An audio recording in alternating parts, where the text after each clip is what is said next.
Imagine a formidable atheist. I mean, a truly brilliant Oxford Don, renowned for his intellectual rigor, a man deeply committed to reason and logic. Right. Someone very grounded in argument. Exactly. Now, imagine this very same man, despite his profound desire to be left alone, to be his own master, finding himself, as he famously put it, surprised by joy. Surprised into the very faith he had vehemently rejected. This is the extraordinary journey of C.S. Lewis. The reluctant apologist. The reluctant apologist, yes. A towering figure whose intellectual voyage from, hardened atheism to a deeply rooted Christian conviction continues to captivate, challenge, and enlighten millions across the globe. He really does. So in this deep dive, we're peeling back the layers of C.S. Lewis's remarkable life and equally remarkable mind. We'll delve into a rich tapestry of sources that illuminate his intensely personal struggles, his undeniable academic brilliance, and the truly unique and profoundly effective way he articulated Christianity for a skeptical age. Making it accessible. Right. Accessible and profoundly compelling.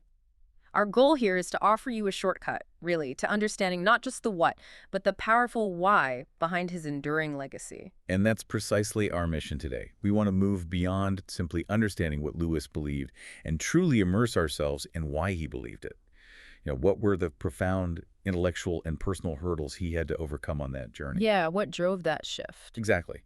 And we'll also examine in detail how his formative background as a literary scholar uniquely shaped his entire approach to defending faith, what we call apologetics. Which is the reasoned defense, not just assertion. Precisely. The reasoned intellectual defense of Christianity against common objections. And this unique literary background allowed him to sort of bypass purely academic debates and connect directly with a much broader, more diverse audience. That makes sense. So we'll dissect his most famous arguments, like the powerful trilemma, that Jesus was either Lord, liar, or lunatic, and his intriguing argument from desire. Ultimately, we want to discover why his work, especially Mere Christianity, still resonates so profoundly today. Why does it still speak to people? Right. Reaching far beyond the confines of traditional religious discourse and speaking to skeptics and seekers alike. This deep dive is designed to offer you, the listener, a comprehensive shortcut to understanding the intellectual and imaginative depth of a true 20th century giant. That sets the stage perfectly. So let's begin by tracing the very foundations of Lewis's journey, from his earliest childhood years and, nascent skepticism, right through to his profound, albeit reluctant, faith. Okay. Clive Staples Lewis, affectionately known to his friends as Jack, was a younger son in a family that experienced profound loss early on. He lost his mother when he was just a child. Huge blow, obviously. Immense. And this early defining absence meant long, often solitary days spent surrounded by books in a large, quiet house. But this wasn't a period of stagnation or emptiness, quite the opposite. It was a time immersed in the world of stories, which fundamentally and, irrevocably fixed his literary bent. So books were his refuge, but also his training ground. Pretty much. It's fair to say he was quite literally surrounded by stories from a very, very young age, shaping the very core of his intellectual and imaginative being. Indeed, his imagination didn't just bloom. It became this meticulously constructed, vivid landscape. From the tender ages of 6 to 8, Lewis lived almost entirely within an inner world he called Animal Land. Animal Land, okay. And this wasn't merely idle daydreaming or casual reverie like, many children experience. Lewis explicitly described it as a conscious act of creation. Conscious? How so? Well, an intentional endeavor that, in his own words, was craning himself to be a novelist. He wasn't just a character in Animal Land. He was its meticulous creator, its cartographer, its chronicler. Wow, at 6? Yeah. He realized early on that people weren't writing the books he truly yearned to read. So, as he famously put it, he had to do it for himself. This foundational experience of inventing and chronicling an entire coherent world distinct from mere fantasy profoundly honed his creative muscles long before he ever penned his more well-known works. So that's the seed of Narnia, maybe. You could definitely see it that way. Lewis consciously forging the imaginative muscle that would later enable him to craft entire worlds like Narnia. It really shows how foundational creativity can become a powerful tool for communicating profound truths. And even then, the seeds of his later imaginative engagement, the very yearnings that would eventually lead him to faith, were being sown. Beyond the structured invention of Animal Land, Lewis also developed an early, fervent love for what he called northernness. Northernness, like Vikings and myths. Exactly. This wasn't just a casual interest. It was a profound, almost spiritual attraction to the rich, mythical worlds of Wagner, Norse, and Celtic mythology. What's truly fascinating is that, for young Lewis, this northernness seemed more important, more real, than even his growing doubts about the traditional Christianity he was raised in. Interesting. So it bypassed his doubts. It seemed to. It tapped into a deep, innate capacity for adoration, a sense of awe that his early, somewhat dry religious instruction simply failed to reach. It was a powerful longing for something transcendent, a sense of unearthly beauty, even if I didn't yet know what it was or where it would ultimately lead. That sounds like his later concept of joy. Precisely. This was a crucial early experience of what he would later call joy, a poignant desire for a satisfaction he couldn't find in this world. His formal schooling, however, was anything but a realm of wonder and joy. It began quite poorly, actually. Wynyard School, where he was initially sent, was later described by Lewis as the very worst school in the British Isles. The very worst. That's strong. Yeah, causing him immense despair. He used the pseudonym Belson to refer to it in his autobiography, which gives you a chilling sense of his experience there. Goodness. Later, at Malvern College from 1913 to 1914, he endured a period he vividly recalled as alternating between mental ecstasy and physical purgatory. That's quite a contrast. A profound paradox. His mind soaring with new ideas and intellectual breakthroughs, while his physical surroundings and the social dynamics were a source of constant misery. But it was during this challenging time that a pivotal intellectual influence entered his life. His tutor, William T. Kirkpatrick. Ah, the Great Knock. That's the one, affectionately known as the Great Knock. He sounds like a formidable figure. What made him so influential? Well, Kirkpatrick was a former headmaster and a self-described rationalist, and his teaching style was legendary for its rigor, its disputatiousness, and its absolute intolerance for muddled thinking. No fuzzy logic allowed. None whatsoever. Lewis recounted how Kirkpatrick would interrupt him with sharp commands like, "Stop!" if he was too verbose or imprecise, or a quieter, but still firm, excuse for a parenthetical correction to his logic. Wow. And the highest praise, the most encouraging sign that Lewis was thinking well, was simply, "I hear you." I hear you, meaning, okay, now I can refute you. Exactly. Huh. It meant his remark was significant enough to warrant a refutation, a true intellectual engagement. This relentless logical training, this constant intellectual sparring where every assumption was challenged, profoundly shaped Lewis's mind. You can see how that would stick with him. Oh, definitely. He himself admitted that, out of all the Christian virtues, to suffer fools gladly was the hardest for him to acquire, a direct testament to Kirkpatrick's exacting influence. It was a philosophical boot camp that, ironically, initially put Lewis off philosophy. Right, you'd think it might. But ultimately, it gave immense weight and precision to his later theological writings. It forged the very tools he would use in his apologetics. It's incredible how those early, often difficult experiences laid such a crucial foundation. But the defining experience of Lewis's 20th year, and indeed one that left indelible scars, was the raw, brutal reality of World War I. Yeah, the trenches. He found himself on the front lines, experiencing firsthand the horrors of trench warfare in France, near Arras. It was there, in a dark irony, that he was wounded by an English shell. Friendly fire. Yes. And his sergeant, Harry Ayres, was tragically killed right next to him. The sheer trauma of war, its irrationality, the sight of horribly smashed men still moving like half-crushed beetles. Unimaginable. It left an indelible mark on his psyche.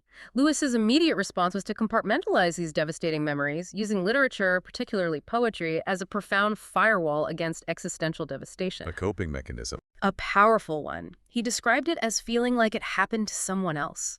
A deeply unsettling psychological defense mechanism to maintain his sanity in the face of unspeakable chaos and meaninglessness. This wasn't just a physical wound, it was a wound to his very worldview, shaking his earlier rationalist certainties to their core. And when he finally arrived at Oxford in April 1917, the university itself was transformed into a military camp. Not exactly the dreaming spires. Not at all. A far cry from the serene academic haven we often imagine. The university parks were parade grounds, dons and college servants were away at war, and the Oxford University Gazette published these depressing, black-bordered lists of the fallen. A somber time. Very. It was within this somber atmosphere, stripped of its usual intellectual vibrancy, that Lewis formed a particularly close bond with his roommate, Patty Moore. Ah, yes, Patty Moore. Tragically, Patty was killed in the war, and Lewis, in an act of deep loyalty and commitment that really speaks volumes about his character, undertook the lifelong care of Patty's mother, Mrs. Moore. That was a huge commitment. Huge. And it became a defining and often challenging aspect of his personal life for many, many years, as Mrs. Moore grew increasingly irritable and confused due to dementia, requiring Lewis to act as a primary caregiver amidst his demanding academic responsibilities. So his home life wasn't easy either. No. His home, the Kilns, became quite a dysfunctional household, as some biographers put it, due to these complex and enduring challenges. No doubt it shaped his understanding of suffering and human relationships. So amidst all this personal turmoil and intellectual wrestling, where did Lewis stand on matters of faith at this point? Still atheist. Oh, yes. For a considerable period, his position was quite clear and resolute. Lewis had explicitly given up Christianity at the age of 14, embracing a staunch atheist stance that he maintained until he was almost 30. Nearly 30. That's a long time holding that view. A long time. His eventual conversion, as he himself described it, was almost purely philosophical. This wasn't a sudden emotional epiphany. It was a slow, reluctant intellectual surrender. A battle of ideas. Exactly. A battle waged in the realm of ideas and logic. He openly admitted that he didn't want to believe. He craved to be let alone, to be his own master, insisting that he was not the religious type. Resisting it intellectually. He wrestled with the intellectual implications of the arguments for faith, not out of a desire for spiritual comfort, but because he found his atheist framework increasingly unable to explain the world and his own deepest experiences. Which makes his conversion all the more compelling, right? Yeah. Logic leading him against his own preference. Exactly. That's a fascinating paradox. Someone so intellectually formidable being forced, in a sense, into belief.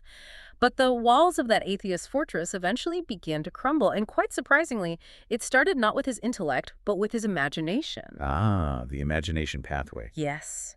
The shift began subtly but powerfully with George MacDonald's novel Phantastes. Lewis described this book as converting, even baptizing my imagination. Baptizing his imagination. What did he mean by that? It seemed to impart a sense of cool, morning innocence and a profound understanding of good death, a concept that profoundly reoriented his view on mortality. Crucially, though, Lewis noted that Phantastes did nothing to his intellect or conscience at that particular time. So it worked on a deeper level first. It seems so. Its impact was purely on his imaginative landscape, laying groundwork that would bear fruit much later, opening a pathway that his intellect would eventually follow. Then came what Lewis famously called the Great War of Ideas. Right, his debates with Owen Barfield. Yes, a term he used to describe his vigorous, often fierce intellectual debates with Barfield. Lewis called Barfield the wisest and best of my unofficial teachers. Barfield challenged Lewis's most deeply held philosophical assumptions. Push back hard. Absolutely. Notably by pointing out that philosophy wasn't just a subject to be studied and mastered, but fundamentally a way of approaching and understanding reality. This intellectual sparring forced Lewis to reconsider his entire intellectual map, dismantling his ingrained materialism and forcing him to acknowledge the validity of other modes of knowing. A crack in the materialist dam. A significant one. It was a big step in eroding his atheism and preparing the ground for a more expansive worldview. And finally, a truly critical role was played by J.R.R. Tolkien. Tolkien, of course. The celebrated author of The Lord of the Rings. Tolkien, a devout Catholic and close friend, helped Lewis see something profoundly revolutionary for him. That myths, far from being mere comforting fictions, could contain a real, though unfocused gleam of divine truth. Myths holding truth. That must have been mind-blowing for Lewis the rationalist. It seems it was. For Tolkien, Christianity wasn't just another myth in a pantheon of human stories. It was the fulfillment of all previous mythological religions, a true myth that, unlike all others, really happened. The myths that became fact. Exactly. This realization was a game changer for Lewis. It clarified for him how the Gospels, though historical accounts rooted in real events, contained the very matter of the great myths, giving them a unique resonance and power that transcended mere historical narrative and spoke directly to the deep human longing for meaning and redemption. Lewis famously articulated this reluctant intellectual conversion using a striking chessboard analogy in his autobiography, Surprised by Joy. The checkmate analogy, yes. He described the intellectual moves that led him to faith, not as his own strategic maneuvers, but as being made against him by God, piece by piece, until he was checkmated into belief. It speaks volumes about his sheer intellectual resistance. He really didn't go willingly. Not at first. The decisive singular moment itself occurred on September 28, 1931. He was on a bus ride to Whipsnade Zoo with his brother Warnie. A bus ride. Seems mundane for such a shift. Doesn't it? But he said, when they set out, Lewis did not believe Jesus Christ was the Son of God. When they reached the zoo, he did. He described this momentous shift not as a great emotional upheaval or a sudden burst of feeling, but as something far more profound and fundamental. How did he put it? More like when a man, after long sleep, still lying motionless in bed, becomes aware that he is now awake. It was a quiet, intellectual awakening to a new reality that he could no longer deny. That's a powerful image of quiet, undeniable realization. So this was a purely intellectual, albeit reluctant surrender, the culmination of years of wrestling with ideas. It seems so. His commitment to Christianity then solidified with a very tangible act, attending Holy Communion for the first time since his childhood on Christmas Day, 1931. Taking that step. Yes. Yeah. By the summer of 1932, his settled understanding of Christianity was firmly in place. A comprehensive vision he would later map out in his first popular book, The Pilgrim's Regress, published in 1933. So the intellectual journey led to a settled conviction. It wasn't an overnight Damascus Road conversion, but a gradual, relentless intellectual process that ultimately, and perhaps against his will, left him with no logical alternative but to submit to what he saw as objective truth. Now, that brings us beautifully to the second part of our deep dive. Yeah. How Lewis, as this newly converted, intellectually rigorous Christian, approached the defense of his faith. His apologetic contributions are vast, but one work stands out as his most influential and beloved. Mere Christianity. Absolutely. Mere Christianity is, without a doubt, Lewis's most important apologetic work, and its genius lies precisely in its aim. Lewis wasn't trying to defend a specific denomination like Anglicanism or Catholicism or even Presbyterianism. No, he was going for the core. Exactly. Instead, he sought to defend the Christian faith itself, the common ground shared by all believers, what is most central and foundational to the historic Christian tradition across time and space. This inclusive foundational approach has given the book a universal appeal within the global Christian community. Transcending those denominational divides. Right, allowing it to speak to a much broader audience. He famously described himself as a mere Christian, encouraging readers to view specific denominational traditions as different rooms in a larger, unified Christian house. The hallway analogy. Yes. The profound insight here is that he wasn't asking people to join his church, but to consider the very core, the undeniable essence of Christian belief, leaving the rooms for individual choice. And it's crucial to understand that this profoundly accessible voice and the ability to articulate complex ideas so simply came from a truly distinguished academic. Lewis was an acclaimed Oxford Don, a highly respected literary critic. Not just a popularizer. Oh, no. His lectures on English literature were legendary. He could pack lecture halls with students and even curious townsfolk, delivering unscripted talks with a remarkable ability to remember texts and lecture without notes, drawing directly from his immense knowledge. That's impressive. Very. This dynamic, engaging style was a sharp contrast to many of his peers who simply read their prepared scripts, and it highlights his natural gift for communication. His academic brilliance was undeniable, evidenced by his rare triple first at Oxford. Meaning top marks all the way through. Exactly. First-class honors in every stage. And his highly acclaimed scholarly work, The Allegory of Love, 1936, immediately established him as a commanding presence in the field of medieval and Renaissance literature, still a seminal text today. Yet despite this immense academic success and popularity, Lewis faced extraordinary animosity within Oxford, particularly from his colleagues in the English faculty. It's quite a paradox, isn't it? He really is. A popular, brilliant mind, yet met with resistance. Why was that? Well, it was partly due to his popular writings on Christianity, which some academic purists saw as, beneath a serious scholar, and partly his rather negative view of what he considered to be the burgeoning, overly specialized academic trends, like the proliferation of higher degrees, such as the B.Lit. The B-literate. He jokingly called it that, yes. He stated his sympathies lay more with the literate, those who truly engage with literature, and the illiterate, the common person, rather than this new academic class focused on hyper-specialized, often esoteric research. So academic snobbery played a part. It seems so. This institutional resistance actually led to him being passed over for a prestigious chair at Oxford that many believed he deserved. However, Cambridge, recognizing his unique gifts and broader appeal, eventually offered him a professorship in 1954, which he accepted. Cambridge's gain. Indeed, it highlights a fascinating tension in his career. The brilliant scholar who, by daring to be broadly accessible and popular, actually alienated segments of the academic establishment, but in doing so, reached millions. And what he reached millions with, initially through those BBC radio broadcasts during wartime, were fundamental arguments for the Christian faith. One of the most powerful and enduring arguments Lewis presents in Mere Christianity is what we call the moral argument. Ah, yes, the law of human nature. He begins the book by drawing our attention to two odd things about humanity. First, there's this universal sense of fair play or decency or morality or the law of nature, an innate understanding of how people ought to behave, a kind of internal compass. We all just seem to know it. Right. Second, and equally puzzling, is the consistent failure of people to fully obey this very law they inherently recognize. Lewis makes a critical distinction here.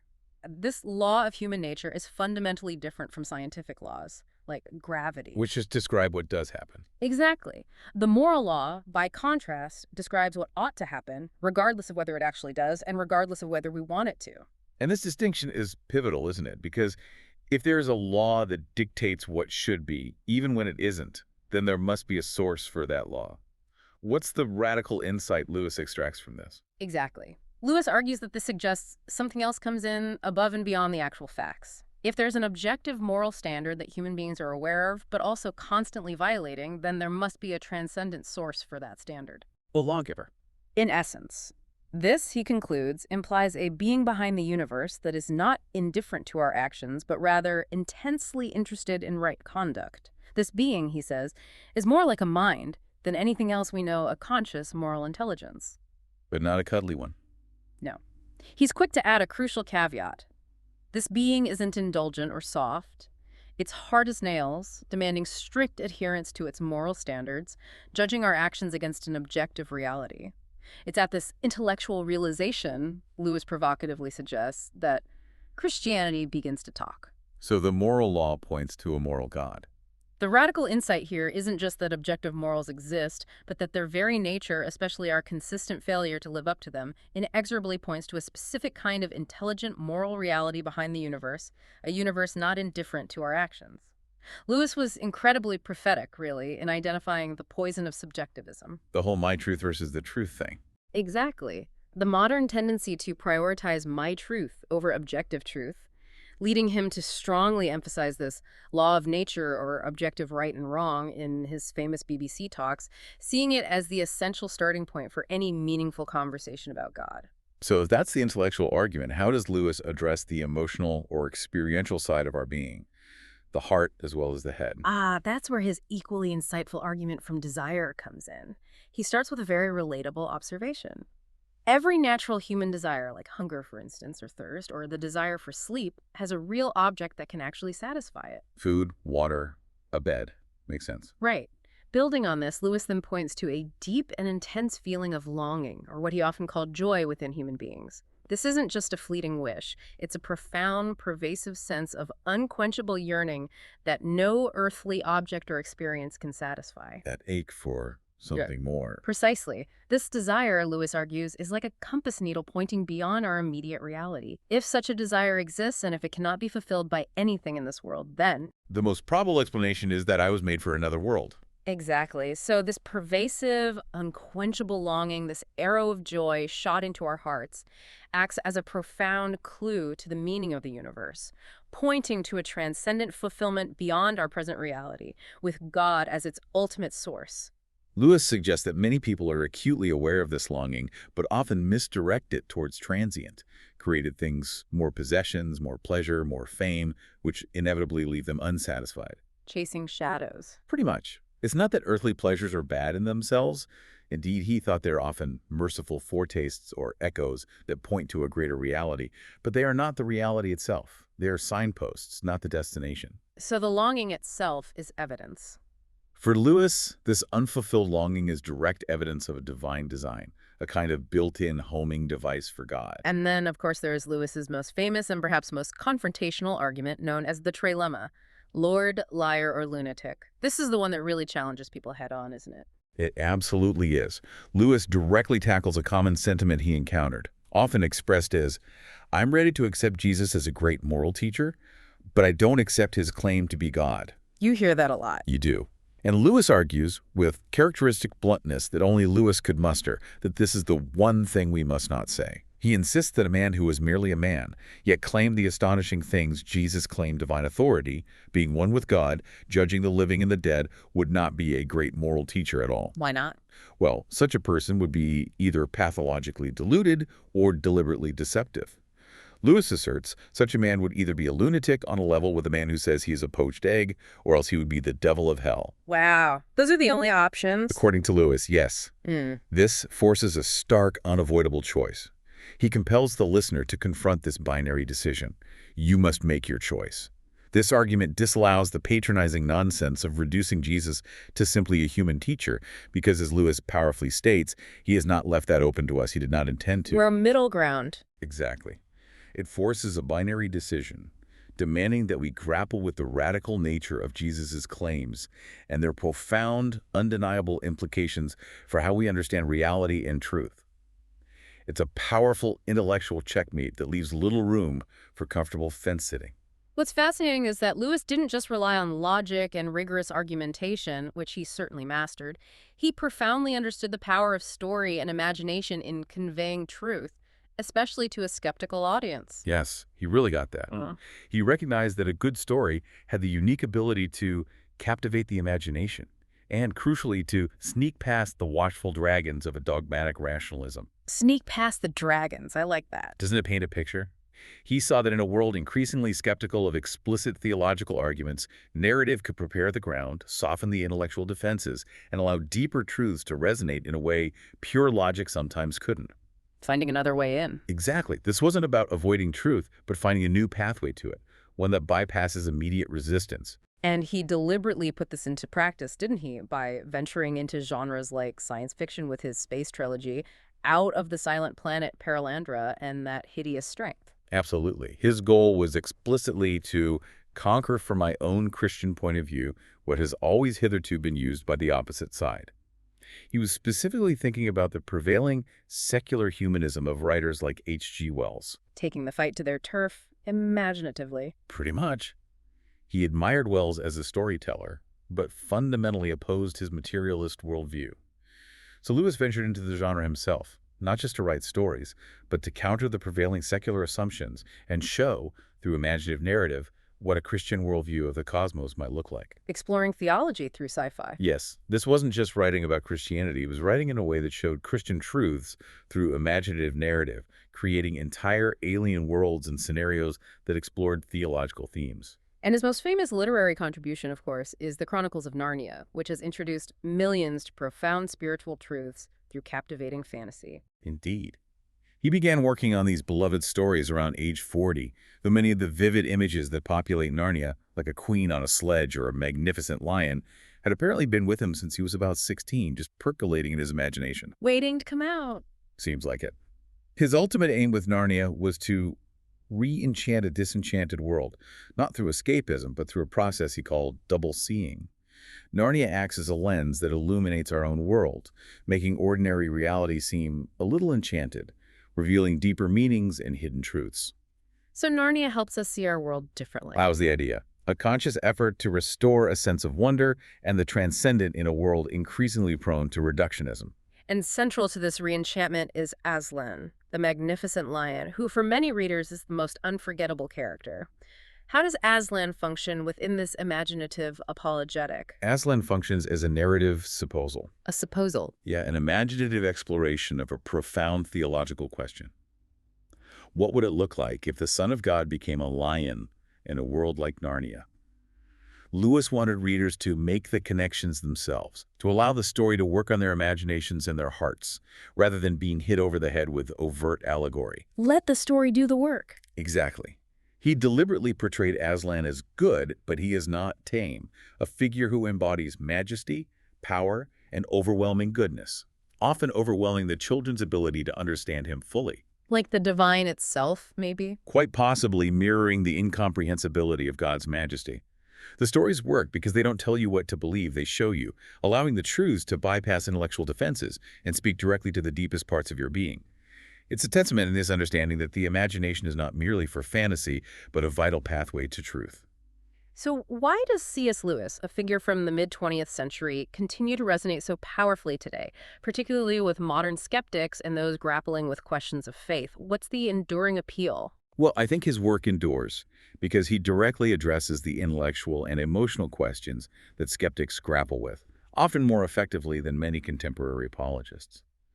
He offers what many find to be a more satisfactory explanation of common human experience than rival worldviews, whether that's secular humanism or various forms of nihilism. It just makes more sense of things for people. For many, yes. Yeah. His Mere Christianity is seen not only as intellectually robust, providing clear, reasoned arguments, but also imaginatively compelling, drawing people in through story and analogy, and profoundly ethically fertile, inspiring a moral vision that resonates deeply. So it hits on multiple levels. Right.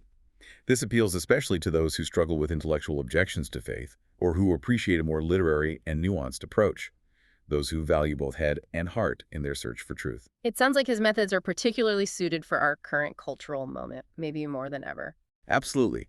In a cultural landscape increasingly shaped by postmodern thought, where intuitive modes of reflection, images, and stories often trump logical argument, Lewis's ability to integrate these imaginative approaches into his apologetics makes him incredibly relevant. He was ahead of his time, in a way. You could argue that. He didn't just argue for truth, he invited people to see it, to feel it through narrative and metaphor, which aligns perfectly with how many people process information and form beliefs today.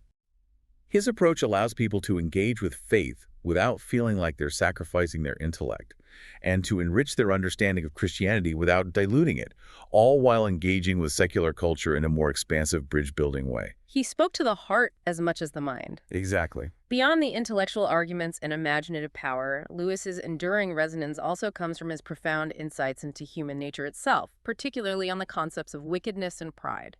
How did he define these fundamental aspects of the human condition? He offers a really powerful reframe on the nature of evil. He argues that wickedness, when you examine it, turns out to be the pursuit of some good in the wrong way. Good pursued wrongly. Can you give an example? Well, think of greed. The desire for possessions isn't inherently evil. We need things to live. But greed twists that into an insatiable, selfish pursuit. Or ambition wanting to achieve things is good, but ruthless ambition that crushes others is a distortion. So Lewis says, goodness is, so to speak, itself. Badness is only spoiled goodness. So evil isn't its own thing, it's parasitic on good. Exactly. You can't be bad for the sake of pure badness. Evil is always a perversion or corruption of something good. This understanding provides a framework for comprehending evil not as an equal and opposite force to good, but as a parasitic distortion of it, making it something that can potentially be overcome by turning back to the good. And he singles out pride as the great sin. What makes pride so particularly insidious in Lewis's view, more than, say, lust or greed? Lewis describes pride as a spiritual cancer that eats up the very possibility of love or contentment or even common sense. It's insidious because it's purely spiritual and comes direct from hell, making it far more subtle and deadly than other vices that originate from our animal nature, like gluttony or lust. How is it purely spiritual? Well, pride is the competitive sin. It's not just wanting things, it's wanting to be better than others, to be above them, to be the center of one's own universe. That comparison, that need to put others down to feel good about yourself, destroys all genuine relationship with God and with other people. The ultimate self-centeredness. Precisely. And perhaps most chilling about Lewis's view on human nature, especially regarding our ultimate destiny, is his assertion that all that are in hell choose it. Choose it. People choose hell. That was his firm belief. Without that self-choice, there could be no hell. This is a fundamental aspect of free will in his theology.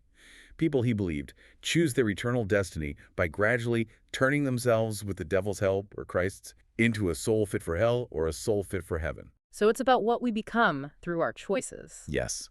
He emphasizes that divine judgment is not arbitrary, but the natural consequence of the choices we make and the kind of beings we become over time. Our choices shape our character, and our character determines our destination. That's a stark but powerful take on personal responsibility. And speaking of ultimate destinies, Lewis masterfully challenges common myths and cultural caricatures about heaven and hell.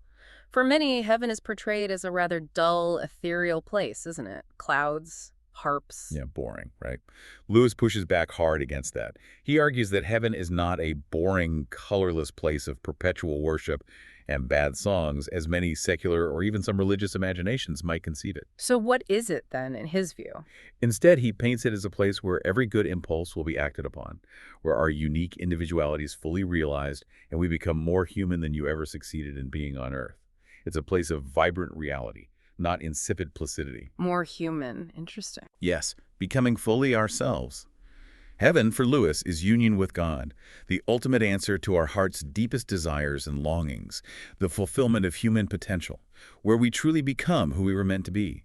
It's the ultimate adventure, not an endless static hymn-singing session. And what about hell? Lewis's depictions, particularly in works like The Great Divorce and The Screwtape Letters, are quite striking. They're not fire and brimstone in the traditional sense. No, not exactly. Hell, in Lewis's portrayal, is by contrast so nearly nothing. It's a place of imprisonment in the self, where human potential shrivels and reality itself becomes attenuated, thin. Nearly nothing, like fading away. Almost. In his allegorical work, The Great Divorce, Lewis famously portrays hellions as ghosts, mere dirty stains on the air, so thin and insubstantial that they can barely interact with the vibrant, solid reality of heaven. Ghosts. Wow. And these ghosts are offered a bus ride to heaven, a chance to shed their spiritual insubstantiality, but few even wish to go. They choose their self-pity, their grudges, their constricted realities over the expansive joy of heaven. They prefer their misery. They cling to their small and intimate souvenirs of hell, rather than embracing the ultimate reality of God. It's a place of profound, self-imposed isolation and delusion. And The Screwtape Letters, that satirical work where a senior demon instructs his nephew on how to tempt a human, also offers a chilling perspective on hell, doesn't it? It does. His chillingly insightful The Screwtape Letters vividly portrays hell as a place of dust, grit, thirst, and itch, where every trace of beauty, freshness, and geniality had to be excluded. It is a boring place peopled with bores, where evil is, again, that parasite on good, unable to create anything original or beautiful. It just feeds off goodness. Boring bores. That's quite a description of hell. And perhaps the most terrifying truth Lewis conveys about hell in this work is how people get there. He says the safest road to hell is the gradual one. The gentle slope, soft underfoot, without sudden turnings, without milestones, without signposts. Not a big dramatic fall, but a slow drift. Exactly. It's not typically a dramatic, conscious rejection, but a slow, insidious drift away from God, a subtle turning inward until the self becomes its own prison. So ultimately for Lewis, hell is less a place of divine retribution and more a chosen state of being, the natural endpoint of certain choices. Exactly. For Lewis, hell is a state of mind left to itself, every shutting up of the creature within the dungeon of its own mind.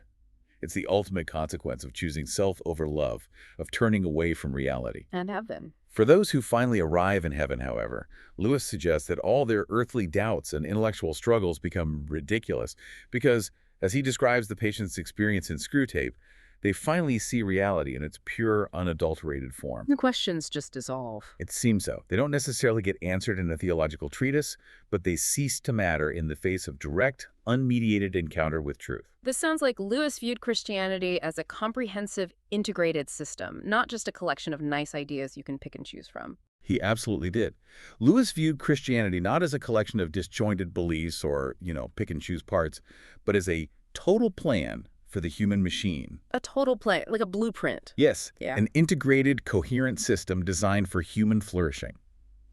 He observed that while many people might like bits of it, perhaps the social justice elements or the emphasis on love or the beautiful stories, very few actually liked the whole thing. Because the whole thing makes demands. Precisely. This, he argued, is why progress in living out Christianity is often slow, because people are constantly trying to modify the original plan to fit their own preferences, rather than embracing its complete, coherent design. It's like trying to build a car by only using parts you like from different blueprints. It just won't run properly. However, Lewis was also profoundly honest about the limits of human understanding, even within this total plan. He didn't promise all the answers, did he? He acknowledged the difficult questions. Not at all. He was very clear on that. While Christianity brings things into sharper focus, he acknowledged that it doesn't mean everything is brightly illuminated. There remain shadowlands, Shadowlands? patches of darkness that the rising sun of faith never fully illuminates. This is particularly true when grappling with the intractable problem of suffering and pain, a subject he explored deeply after his own personal losses. How did he approach suffering? Lewis believed that God saw the crucifixion in the act of creating the first nebula. Wow. So suffering was foreseen from the beginning. That's the implication. Suffering, though built into the fabric of the universe and a profound mystery, is also seen by God not merely as an arbitrary affliction, but as a potential means of perfection and a path to deeper spiritual growth. He understood that faith doesn't always remove the pain, but it can provide a framework for enduring it and perhaps finding meaning within it. That brings us to Lewis's later years, which were indeed marked by significant personal challenges that tested his faith in the furnace of real-world suffering. Can you elaborate on some of those? It wasn't just theoretical for him. No, definitely not. His personal life, often overlooked by those who focus solely on his academic and apologetic works, was incredibly demanding. He continued to care for Mrs. Moore through her prolonged, difficult struggle with dementia. Which must have been draining. Immensely. And supported his brother Warnie through his recurrent severe battles with alcoholism.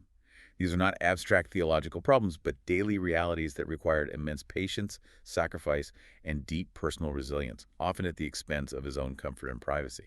And then, unexpectedly in his 60s, he experienced a profound, transformative happiness through his marriage to Joy Davidman, a late love story. Yes, it was truly a late life blooming of joy for him. He famously confessed, "I never expected to have in my 60s the happiness that passed me by in my 20s." Their civil marriage was initially a practical arrangement to allow her, an American, to remain in the UK, with Lewis even providing covert financial support. Really? Yep. Covertly? Yes, before a later church marriage, which he considered a true, profound union. In a truly remarkable, almost mystical detail, Lewis even believed he experienced the transference of her pain to his own legs during her battle with cancer. He felt her pain. He believed so. A profound act of marital solidarity and spiritual connection that speaks to the depth of their bond and his empathetic capacity. But this golden period, as you mentioned, was tragically cut short by Joy's death from cancer in 1960. What was the impact of this immense loss on a man who had dedicated his life to defending faith? Did it shake him? Oh, profoundly. It unleashed a wave of emotional despair and deep questioning for Lewis, despite his intellectual convictions. In the immediate wake of her death, Lewis, himself unwell and grappling with his own mortality, poured his raw, unfiltered grief onto the page in a cravel. A grief observed. A grief observed. A devastating read. It truly is. This was an uncensored and unrestrained account of Lewis's feelings, one of the most honest, unvarnished depictions of doubt and agony ever penned by a Christian apologist. It powerfully underscored his own advice to his childhood friend Arthur Greeves. Start writing. Ink is the great cure for all human ills. Writing as therapy. In a way. This raw honesty solidified his legacy as someone who, despite his intellectual brilliance, his carefully constructed arguments, and his profound faith, never shied away from the agonizing realities of human experience. It proved that even the strongest minds grapple with profound sorrow and doubt. Which makes him even more relatable, perhaps. I think so. It made his work even more profoundly human. Lewis declared that the hope of heaven enables us to see this world in its true perspective. This life, he suggested, is but the cover and title page of the great story, in which every chapter is better than the one before. Wow. The cover and title page. It's an invitation, really, to see beyond the immediate, to recognize the larger unfolding narrative at play in the cosmos and in our own lives. So consider this. If our deepest, most profound longings are truly a compass pointing us towards a transcendent reality, and if the stories we are most moved by are indeed echoes of a greater truth that happened, what might C.S. Lewis invite you to imagine or even re-examine about the reality you inhabit and the desires that stir within you? What unseen story might your life be a part of, and what future chapters are waiting to unfold?